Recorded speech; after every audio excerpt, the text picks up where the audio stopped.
तुमचा तो मित्र, त्याने किती व्यवसायातून कमवलंय, गाडी घेतोय, बंगला बांधतोय, पोरा बाळांना चांगले कपडे घेतोय. काय सांगायचंय तुम्हाला, 4 दिवसाला ना 8 दिवसाला ती बाहेर फिरायला आहेत. तुम्ही त्यांच्यासारखं काहीतरी शिकाव. किती कमवतात ती, आणि तुम्ही रोज उठून त्या शेतीत राब राब राबायचं नका का, त्यातून काय राहीना.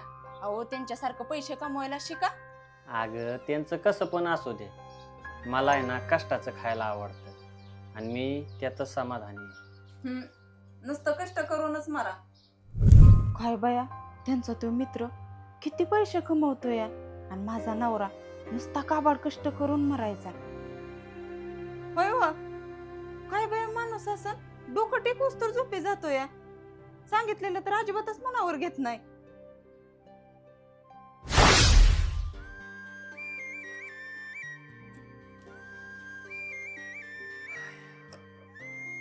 होय हो, सकाळपासून कुठे गेला होता?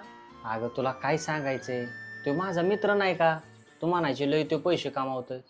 अगं तो ज्या ठिकाणी पैसे कमवत होता का, त्या ठिकाणी त्यांनी ना फ्रॉड केलंय आणि त्याच्यामध्ये ना तो सापडलाय. आता त्याची गाडी गेली, बंगला गेलाय, सगळं गेलंय आणि तिकडच गेलतो असं झालं होतं म्हणून. असं वे, अहो तरीच मी म्हणत होती ही कमी दिवसात एवढी कस काय श्रीमंत झाली. आम्ही एवढे दिवस रात्र शेतीत कष्ट करतोय तरी पण आम्हाला काय राहीना या.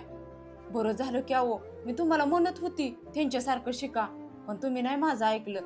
खरंच अहो, तुम्हाला मानलं पाहिजे बरं का हो. अगं तुला मी किती वेळा सांगितलंय की मला कष्टाचं खायला आवडतं आणि तेच मला समाधान देतं बघ. अगं माणसाने नेहमी एक लक्षात ठेवलं पाहिजे, नीतीने कमवलेली लक्ष्मी ना ही त्याला कधीच धोका देत नाही आणि वाईट मार्गाने कमवलेली संपत्ती ना ही त्याला कधीच सुखाने जगून देत नाही. त्यासाठी कष्टाचं खायचं, कुणाचं लुबाडून नाही.